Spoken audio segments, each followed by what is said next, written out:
ನಾನು ಕೋ ಟ್ರೈನರ್ಸ್ ಈ ಕ್ವಶನ್ ಇಟ್ಟಿದ್ದೀವಿ. ಅವ್ರನ್ನ ಮತ್ತೆ ಮಾತಾಡ್ಸೋಣ. ಫಸ್ಟು ಸ್ಟೂಡೆಂಟ್ಸ್ನ ಮಾತಾಡ್ಸ್ಕೊಂಡು ಬಂದ್ಬಿಡೋಣ.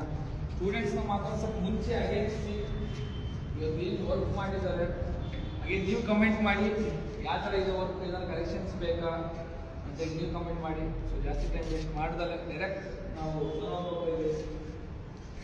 ಖುಷಿಯಾಗಿದೆ. ಹೇಳಿ ತಂದು ಹೇಗಿತ್ತು ನಿಮ್ಮ ಎಕ್ಸ್ಪೀರಿಯನ್ಸ್ ಈ ಕಂಪ್ಲೀಟ್ ಟ್ರೈನಿಂಗ್ನ ಮಾಡಿದ್ದೀರಾ?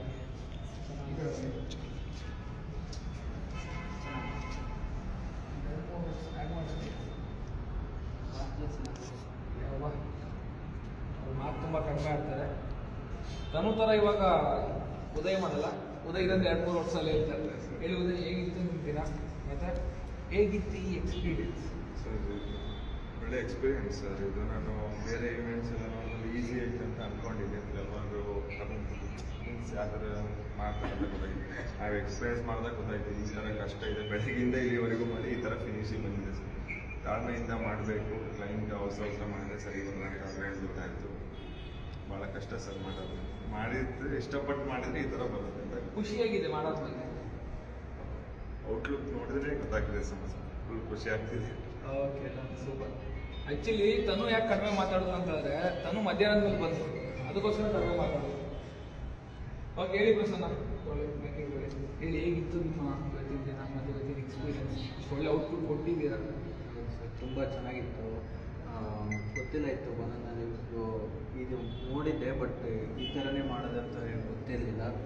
ಸ್ಟೆಬಿಲೈಸರ್ ಎಲ್ಲ ಹೊಡೆದು ಮತ್ತು ಉಡ್ಪೆಲ್ಲ ಕಟ್ಟಿ ತುಂಬ ಕಷ್ಟ ಇತ್ತು. ನೋಡೋಕ್ಕಷ್ಟೇ ಇದೆ, ಬಂದು ಮಾಡಿದರೆ ಎಷ್ಟು ಕಷ್ಟ ಅಂತ ಗೊತ್ತಾಗುತ್ತೆ. ಸೊ ಲಾಸ್ಟ್ ಎಲ್ಲ ಮಾಡಿದ ಮೇಲೆ ಔಟ್ಲುಕ್ ನೋಡಿ ತುಂಬ ಖುಷಿ ಆಯಿತು. ಕಷ್ಟಪಟ್ಟಿದ್ದಕ್ಕೂ ಸಾರ್ಥಕ ಓಕೆ, ಸೂಪರ್. ನೀವು ಸ್ಯಾಟಿಸ್ಫೈಡಾ? ಯಾಸ್ ಅಷ್ಟೇ ಬೇಕಾಗಿತ್ತು. ನಮ್ಮ ಟ್ರೈನರ್ಸ್ ಹತ್ರ ಮತ್ತೆ ಅಗೇನ್ ನಾನು ಆಮೇಲೆ ಮಾಡ್ತೀನಿ.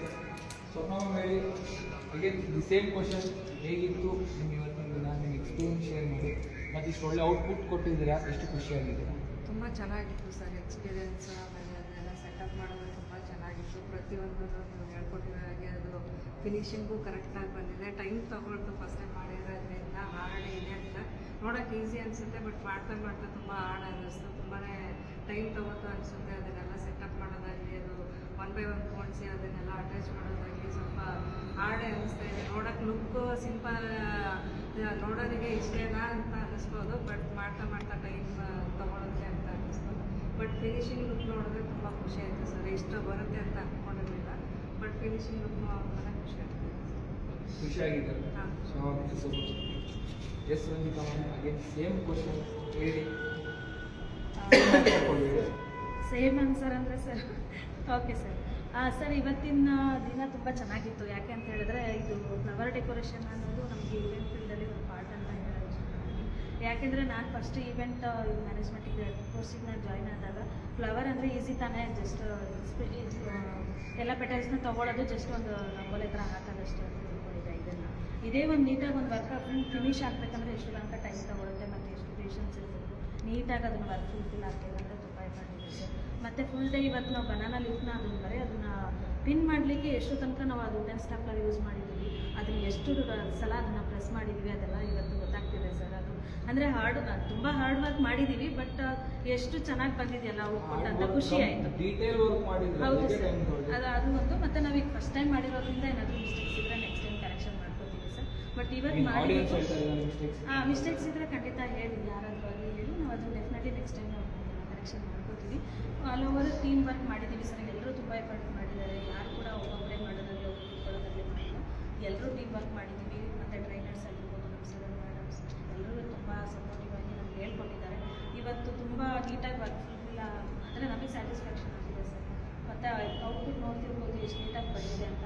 ಅಷ್ಟನ್ನು ಫ್ಲವರ್ಸ್ನ ನೀಟಾಗಿ ನಾವು ಅದನ್ನು ಕ್ಲಿಕ್ ಮಾಡಲಿಕ್ಕೆ ಎಷ್ಟೊತ್ತು ತನಕ ಟೈಮ್ ತೊಗೊಳ್ತೀವಿ ಸರ್. ಅಂದರೆ ಫುಲ್ ಡೇ ಆಗೋದು ಅಷ್ಟು ಇದಾಯಿತು, ಬಟ್ ಚೆನ್ನಾಗಿ ಔಟ್ಪುಟ್ ಚೆನ್ನಾಗಿ ಬಂತು ಸರ್. ತುಂಬ ಖುಷಿ ಆಯಿತು.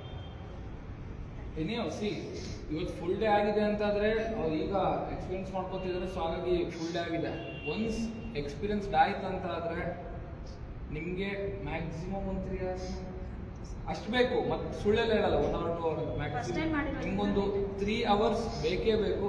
ನೀವೊಂದು 2 ಇರಿ, 3 ಇರಿ, 4 ಜನ ಇರಿ, ಒಂದು ಪ್ರಾಪರ್ ಔಟ್ಪುಟ್ ಕೊಡಬೇಕಂತಂದರೆ ಟೈಮ್ ತೊಗೊಂಡ್ರು ಪರವಾಗಿಲ್ಲ, ಕ್ಲೈಂಟ್ಗೆ ಸ್ಯಾಟಿಸ್ಫ್ಯಾಕ್ಷನ್ ಔಟ್ಪುಟ್ ಕೊಡಬೇಕು ಅನ್ನೋದು ನನ್ನ ಒಪಿನಿಯನ್. ಹಾಗೆ ಎಸ್ ಸಂಜನಾ? ಹೇಗೆ ಚೆನ್ನಾಗಿತ್ತು, ಹಾರ್ಡ್ ವರ್ಕ್ ಇತ್ತು, ಫುಲ್ಲು ಹಿಂಗೆ ಮಾಡಬೇಕು ಲೀಫ್ ಸೆಟಪ್ ಅಂತೇಳಿ ನಾನು ಫೋಟೋದಲ್ಲಿ ಇಲ್ಲಿಗೆ ಬಂದಾಗೆ ನೋಡಿದ್ದೆ ಲೀಫ್ ಸೆಟಪ್ ಇದೆ ಅಂತ. ಅಲ್ಲಿವರೆಗೂ ಗೊತ್ತಿರಲಿಲ್ಲ. ಇವತ್ತು ನಾನು ನಮ್ಮ ಟೀಮ್ ಜೊತೆ ಸೇರಿ ಮಾಡಿದ್ದೀನಿ. ಸೊ ಫೈನಲ್ ಆಗಿ ಚೆನ್ನಾಗಿ ಸಕ್ಸಸ್ ಆಗ್ತಿದೆ ಸರ್. Okay, done, super.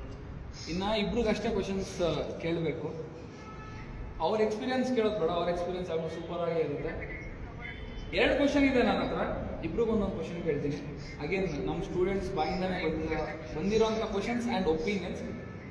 ಮೊದಲನೇದು, ತುಂಬ ಟೈಮ್ ತಗೋತು, ನೋಡೋಕ್ಕೆ ತುಂಬ ಈಸಿ ಇದೆ, ಬಟ್ ತುಂಬ ಟೈಮ್ ತಗೋತು, ಇದನ್ನೇ ಜಸ್ಟಿಫೈ ಮಾಡಿ. ಆಮೇಲೆ 2ನೇದು, ನಿಜವಾಗ್ಲೂ ಫಸ್ಟ್ ಟೈಮ್ ಮಾಡಿದರೆ ಯಾರಾದ್ರೂ ಅಂತ ಅನ್ಸುತ್ತೆ, ಆ ಥರ ಏನಾದರೂ ಮಾಡಿದ್ದಾರೆ? ನನ್ನ ಪ್ರಕಾರ ಒಬ್ಬ ಎಕ್ಸ್ಪೀರಿಯನ್ಸ್ ಯಾವ ಥರ ಮಾಡ್ತಾರೆ ಅದೇ ಥರ ಮಾಡಿದ್ದಾರೆ. 2 ಕ್ವಶನ್ ಇದೆ. ಒಂದು, ಔಟ್ಪುಟ್ ಅಥವಾ ಔಟ್ಕಮ್ ಯಾವ ರೀತಿ ಬಂದಿದೆ ಅದನ್ನು ಒಬ್ರು ಹೇಳಿ. ಇನ್ನೊಬ್ರು ತುಂಬ ಟೈಮ್ ತಗೋದು ಅಂತ ಹೇಳಿದ್ರು, ಅದ್ರ ಬಗ್ಗೆ ಒಬ್ರು ಹೇಳಿ. ಮೈಕ್ ಇನ್ನೊಂದು ನನ್ನ ಹತ್ರ ಎರಡೂ ಹಿಡ್ಕೊಂಡಿದ್ದೀರಾ? ಓಕೆ, ಈಗ ಆ್ಯಸ್ ಸರ್ ಹೇಳಿದಂಗೆ ಟೈಮ್ ತುಂಬ ತಗೊಂಡಿದೆ ಅಂತ ಅಂದರು.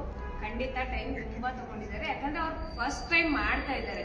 ಆ ಎಕ್ಸ್ಪೀರಿಯನ್ಸ್ ಸಿಗಬೇಕು ಅಥವಾ ಆ ಡೀಟೇಲಿಂಗ್ ವರ್ಕು ನಾವು ಕೊಡಬೇಕು ಅಂದರೆ ಟೈಮ್ ತಗೊಂಡು ಎಕ್ಸ್ಪೀರಿಯನ್ಸ್ ಮಾಡಿ ಅದನ್ನು ನಿಧಾನಕ್ಕೆ ಮಾಡಬೇಕು. ಅದಕ್ಕೋಸ್ಕರ ಅಷ್ಟು ಟೈಮ್ ತಗೊಂಡು ಕಲ್ತ ಮೇಲೆ ಯಾರೇ ಆಗಲಿ ಏನು ಸ್ಟಾರ್ಟಿಂಗ್ ಕೆಲಸ ಕಲಿಯೋವರೆಗೂ ಲೇಟ್ ಮಾಡ್ತಾರೆ. ಕಲ್ತ ಮೇಲೆ ಎಲ್ಲರೂ ಪರ್ಫೆಕ್ಟಾಗಿ ಇರ್ತಾರೆ, ಅದರಲ್ಲಿ ತುಂಬ ಬೇಗ ಫಾಸ್ಟ್ ಆಗ್ತಾ ಹೋಗ್ತಾರೆ. ಇದ್ರ ಬಗ್ಗೆ ಅವ್ರಿಗೆ ಯಾರಿಗೂ ಐಡಿಯಾ ಇರಲಿಲ್ಲ, ಅದಕ್ಕೆ ಒಂದೊಂದೇ ಐಡಿಯಾ ತಗೊಂಡು ಒಂದೊಂದೇ ಥಿಂಗ್ಸ್ ಹೇಗೆ ಹಾಕ್ಬೇಕೇನು ಈಗ ಓಕೆ ಬನಾನಾ ಲೀಫ್ ಅಂದರೆ ಹಿಂಗೆ ತರಬೇಕು, ಹಿಂಗೆ ಮಾಡಬೇಕು, ಈಗ ಅವ್ರ ತಲೆ ಫಿಕ್ಸ್ ಆಗಿದೆ. ಸೊ ಅದರಿಂದ ನೆಕ್ಸ್ಟ್ ಟೈಮ್ ಈಗ ಮ್ಯಾಕ್ಸಿಮಮ್ 3 hours ತಗೊಂಡ್ರೆ ಅಷ್ಟರಲ್ಲಿ ಅವ್ರು ಕಂಪ್ಲೀಟ್ ಮಾಡಿಕೊಡ್ತಾರೆ. ಒಂದು ಖುಷಿ ಏನಂತಂದ್ರೆ ಡೀಟೇಲಿಂಗ್ ಆಗಿ ಮಾಡಿದ್ದಾರೆ. ಹಾಂ ಸರ್. ನೆಕ್ಸ್ಟ್ ಅವ್ರು ಒಬ್ರು ಇದ್ರು ಅಂತಾದ್ರೂ ಬೇಕಾದ್ರೆ ಯಾರನ್ನಾದ್ರೂ ಅಡಿಷನಲ್ ಗೊತ್ತಿರೋರು ಸ್ಟಾಫ್ ಕರ್ಕೊಂಡು ಹೋಗಿ ಕೂಡ ಒಂದು ಡೆಕೋರೇಷನ್ ಕಂಪ್ಲೀಟ್ ಅವರೇ ಮಾಡ್ಬೋದು. ಅಷ್ಟು ಕಾನ್ಫಿಡೆನ್ಸ್ ಬಂದಿದೆ ಅಂತ ಅನ್ಕೋತೀವಿ. ಬಂದಿದೆ? ಎಸ್ ಸರ್ ಇದನ್ನ ನೋಡ್ಬೇಕಾದ್ರೆ ನನಗೆ ಅನ್ಸೋದು ಏನು ಅಂತ ಅಂದರೆ ಒಂದು ಗಾದೆ ಮಾತಿದೆಯಲ್ವಾ, ಕಲಿಯ ಗಂಟ ಬ್ರಹ್ಮವಿದೆ, ಕಲ್ತಾದ್ಮೇಲೆ ಕೋತಿ ಇದೆ ಅಂತ ಅಂದ್ಬಿಟ್ಟು ನನಗಿವತ್ತು ಅದು ಪ್ರೂವ್ ಆಯಿತು ಸರ್. ಇದು ಫಸ್ಟ್ ಟೈಮ್ ಮಾಡಿರೋ ಥರ ಅಂತ ಅನ್ನಿಸ್ತಿಲ್ಲ, ಎಕ್ಸ್ಪೀರಿಯನ್ಸ್ ಪರ್ಸನ್ಸೇ ಇದನ್ನು ಮಾಡಿರೋ ಥರ ಅಂತ ಅನ್ನಿಸ್ತಿದೆ. ಸೊ ಚೆನ್ನಾಗಿ ಅನ್ನಿಸ್ತಿದೆ. ಇವರು ನನಗೂ ಡೌಟ್ ಇತ್ತು ಔಟ್ಪುಟ್ ಕೊಡ್ತಾರ ಅಂತ ಅಂದ್ಬಿಟ್ಟು, ಬಟ್ ಅದಾದಮೇಲೆ ಅವರು ಒಂದು ರೋ ಬನಾನಾ ಲೀಫ್ ಕೊಟ್ಟಾದ್ಮೇಲೆ ಅವ್ರಿಗೇನೆ ಬಂತು, ಓಕೆ ಈ ಥರ ಹೊಡೆದ್ರೆ ಕರೆಕ್ಟ್ ಬರುತ್ತೆ ಅಂತ ಅಂದ್ಬಿಟ್ಟು ಒಂದೆರಡು ಏನೋ ತಪ್ಪು ಮಾಡಿದ್ರು. ಅದಾದ್ಮೇಲೆ ಅವರೇ ಕರೆಕ್ಟ್ ಮಾಡ್ತಾ ಹೋದ್ರು ಸರ್. ಬಟ್ ಔಟ್ಕಮ್ ಸಕ್ಕತ್ತಾಗಿ ಕೊಟ್ಟಿದ್ದಾರೆ. ಎಕ್ಸ್ಪೀರಿಯನ್ಸ್ಡ್ ಪರ್ಸನ್ ಕೊಡೋ ಥರ ಫಸ್ಟ್ ಟೈಮ್ ಮಾಡಿರೋ ಥರ ಒಂದು ಕೊಟ್ಟಿದೆ, ಎಕ್ಸ್ಪೀರಿಯನ್ಸ್ ಪರ್ಸನ್ ಮಾಡಿರೋ ಥರ ಕೊಟ್ಟಿದ್ದಾರೆ. Okay, super. ಆ್ಯಕ್ಚುಲಿ ನಮ್ಮ ಏನಕ್ಕೆ ಕಲಿಯೋರ್ಗು ಬ್ರಹ್ಮವಿದ್ಯೆ ಕಲ್ತ್ಕೊಂಡು ಗೊತ್ತಿರುತ್ತೆ ಅಂತ ಹೇಳಿದ್ರು ಅಂತಂದರೆ, ಅಂದರೆ ಸ್ಟಾರ್ಟಿಂಗ್ ಮಾಡೋದು ಸ್ವಲ್ಪ ಡೀಟೇಲಿಂಗ್ ಆಗಿ ಕಲ್ತ್ಕೊಂಡು ಆಮೇಲೆ ನೆಕ್ಸ್ಟು ಕಂಪ್ಲೀಟ್ ಕಲ್ತಾದ್ಮೇಲೆ ಕೋತಿ ವಿದ್ಯೆ ಇನ್ ದ ಸೆನ್ಸ್ ಫಾಸ್ಟಾಗಿ ಮತ್ತು ಒಂಥರ ಈ ಏನಂತ ಹೇಳ್ಬೋದು, ಈ ಬಾಹ್ಯಾತ್ಕ ಕೇಲೆ ಅಂತ ಹೇಳ್ತಾರಲ್ಲ, ಅಂದರೆ ಸುಮ್ಮನೆ ಹಿಂಗೆ ಅನ್ನೋಷ್ಟು ಮಾಡ್ಬೋದು ಅಂತ, ಅಂದರೆ ಅಷ್ಟು ಎಕ್ಸ್ಪೀರಿಯನ್ಸ್ಡ್ ಆಗ್ತಾರೆ ಅನ್ನೋದಾಗಿತ್ತು. So again thank you. Morning ಮತ್ತು ಆಫ್ಟರ್ನೂನ್ ಲೈವ್ ಬಂದಾಗ ಕೂಡ ಅರುಣ್ ಸರ್ ಹೇಳಿದರು ಜಾನ್ವರಿಯಲ್ಲಿ ನಿಮಗೆ ನೆಕ್ಸ್ಟ್ ಬ್ಯಾಚ್ ಸ್ಟಾರ್ಟ್ ಆಗ್ತದೆ. ಅಗೇನ್ ದಿಸ್ ದ ಜಾನ್ವರಿ, ಅತಿ ಶೀಘ್ರದಲ್ಲಿ ನೆಕ್ಸ್ಟ್ ಬ್ಯಾಚ್ ಸ್ಟಾರ್ಟ್ ಆಗ್ತಾ ಇದೆ. ನಿಮಗೂ ಇದೇ ಥರ ಕಲ್ತ್ಕೋಬೇಕಂತಾದರೆ do contact B.9 Events India Institute. ಆಮೇಲೆ ವೆಬ್ಸೈಟಲ್ಲಾಗಲಿ ಇನ್ಸ್ಟಾಗ್ರಾಮಲ್ಲಾಗಲಿ ಅರುಣ್ ಸರ್ ನಂಬರ್ ಸಿಗುತ್ತೆ, ಅವ್ರಿಗೆ ಮಾತಾಡಿ ಕೋಆರ್ಡಿನೇಟ್ ಮಾಡಿ. ಅಗೇನ್ ಅದಾದಮೇಲೆ ಕೂಡ ಏನಾದರೂ ಡೌಟ್ಸ್ ಇದೆ ಸ್ಟೂಡೆಂಟ್ಸ್ ಜೊತೆಗೆ ಇಂಟ್ರಾಕ್ಟ್ ಮಾಡ್ಬೇಕಂತ ಹೇಳಿ ಫ್ರೀ ಟು ಕಮ್, ಬನ್ನಿ ಎನ್ಕ್ವೈರ್ ಮಾಡಿ ಅಂತ ಹೇಳ್ತಾ ಥ್ಯಾಂಕ್ ಯು. ಓಕೆ, ಬನ್ನಿ.